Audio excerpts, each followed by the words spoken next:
বনবাসী রামচন্দ্র যুদ্ধে পাঠিয়েছিলি, কেউ ফিরে আসেনি লঙ্কায়।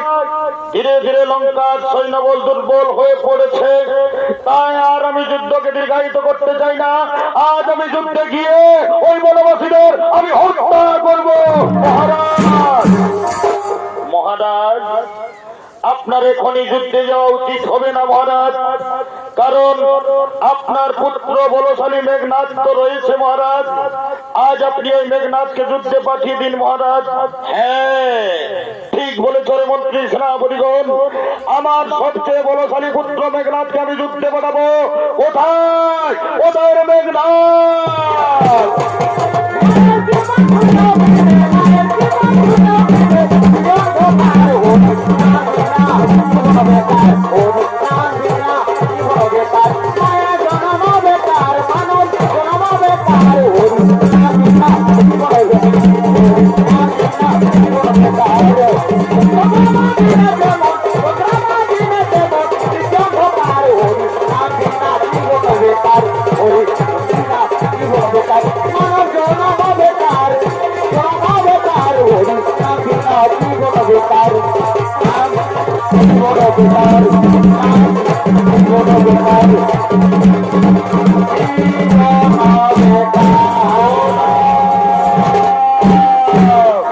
প্রণাম পিতা, তোমার আগে চরণে। বলুন পিতা, আমায় কি জন্য সবাই ডেকেছেন পিতা?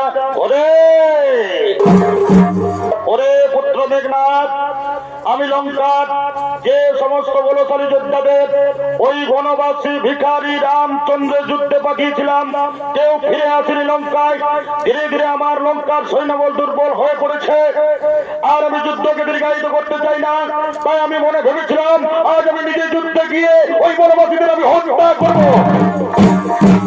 কিন্তু আমার মনে পড়লো আমার বলশালী পুত্র মেঘনাথ রয়েছে। আজ আমি মেঘনাথকে যুদ্ধে পাঠাবো। ওরে পুত্র মেঘনাথ, আজ তুই যুদ্ধে যা বাবা। ওই বনবাসী ভিখারি রামচন্দ্রের মাথা কেটে তুই আমার তরণ তুলে এনে দিবি। পিতা, হে পিতা, আপনার রাজ্য পিতা, আপনি চিন্তা করবেন না পিতা। ওই বনবাসী রাম লক্ষণের মাথা কেটে আমি তোমার তরণ তুলে এনে দেবো পিতা। পিতা, আমি যুদ্ধের জন্য প্রস্তুত হয়ে নিচ্ছি। আপনার অন্তর মহলে যান পিতা, আপনার অন্তর মহলে যান।